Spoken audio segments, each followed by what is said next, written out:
नीलगिरी गुरुकुल भवन में स्मृतिचारण सभा। नीलगिरी आज पूर्वाह 10 घटिका समय नीलगिरी शिक्षा जिलार जड़े लड़ुआ संग्रामी मार्क्सवाद चिंताधारार शिक्षक नेता तत्कालीन गरडीही मध्य इंग्राजी विद्यालयर अवसर प्राप्त प्रधान शिक्षक तथा निखिल उत्कल निम्न माध्यमिक शिक्षक संघर नीलगिरी शिक्षा जिलार प्राक्तन संपादक विशिष्ट शिक्षाविद स्वर्गत राजकिशोर महांती और अन्यतम लड़ुआ शिक्षा कर्मचारी गौरचंद्र बेहरा श्रद्धांजलि सभा निम्न माध्यमिक अवसर प्राप्त शिक्षक संघ नीलगिरी कार्यालय गुरुकुल भवन में अनुष्ठित हो जाइछि।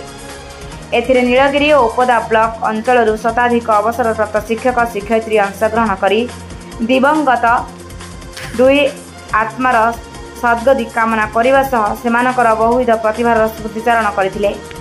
संघर सभापति गौरांग पट्टनायक सभापतित्व आयोजित यह स्मृतिचारण सभारे बरेण्य अतिथि भाव अवसर प्राप्त बीओ रवींद्र परिडा रमाकांत महांती रूपाथाड़ी संपादक राज्य पुरस्कार प्राप्त अवसर प्राप्त शिक्षक निरंजन प्रसाद बारिक जोगदे निज निजर वक्तव्य रखिथिबा बेले मुख्य वक्ता भाव साहित्यिक तथा शिक्षक नेता शरद कुमार महापात्र जोगदे दुई दिवंगत व्यक्तिंकर बहुविध प्रतिभार गुणगान करथिले। संघर संपादक बसंत कुमार खुंटिया प्रारंभिक सूचना प्रदान करथिले। अन्यमानक मध्यरे मकरंद मंडल तृप्ति दास तिलोत्तमा पात्र सुदर्शन सिंह विजय कुमार नायक परशुराम स्वाई सत्यनारायण कर गणेश्वर बेहरा सुरेंद्र प्रधान बसंत प्रधान निरंजन विश्वाल भागवत बेहरा विद्याधर नायक राजेंद्र महालिक प्रभृति सदस्य माने जोगदे निज निजर वक्तव्य प्रदान पूर्वक स्मृतिचारण करथिले। संघरे सदस्य थिबा शिक्षक और शिक्षा कर्मचारी मानक देहांत परे सेमानक फोटो को कार्यालय स्थानित करिबा पई और प्रत्येक सदस्य मानकर फोटो और जीवनी संग्रह करी संघर मुखपत्र स्मृति विस्मृति प्रकाश करिबा पई एक प्रस्ताव सर्वसम्मतिक्रमे गृहीत हैला। एथिपई परवर्ती समय एक संपादना मंडली अभिज्ञ सदस्य मानक नियाजाई गठन करिबारु संपादक बसंत खुंटिया को दायित्व अर्पण करागला। सर्वशेष धन्यवाद अर्पण करथिले भागवत बेहरा। मुझे Sarat Chandra Mohapatra Maharajpur rural UP school प्राक्तन प्रधान शिक्षक एवं खंतापड़े गढ़ी उठा चेतना साहित्य संसदर मुझे संपादक। आज जो नीलगिरी शिक्षा जिला अवसर प्राप्त शिक्षक मंच तरफ एक स्वतंत्र कार्यक्रम आयोजन कराला स्वर्गत राजकिशोर महांती से विषय कौन दुई पद कहे। हाँ नीलगिरी अवसर प्राप्त शिक्षक मंच तरफ ये माटीर दिवंगत प्रतिभा राजकिशोर महांती उद्देश्य एक शोक सभार आयोजन कराइला।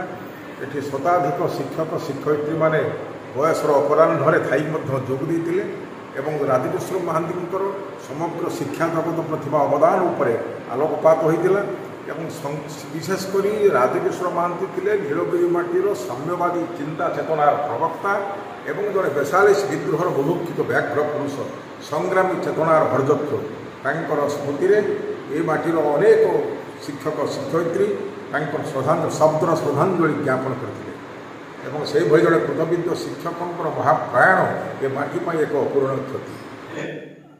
मोर परिचय है बसंत कुमार खुंटिया संपादक नीलगिरी शिक्षा जिला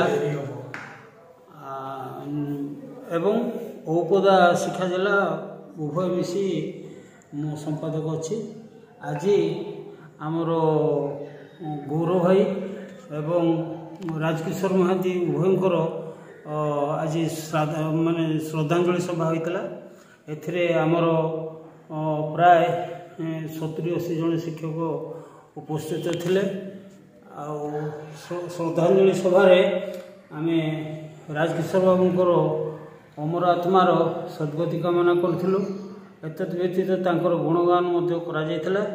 समस्तंकर आखिरु लोतक बहीला ये जे सी आम संस्थार जड़े बहुत बड़ नेतृत्व लड़ुआ शिक्षक नेता थे। शिक्षक नेता थे आई आज आम गभीर श्रद्धांजलि अर्पण कर आशा कर स्वर्गारोहण पर से जमी शांति रुहतु एति मोर कामना।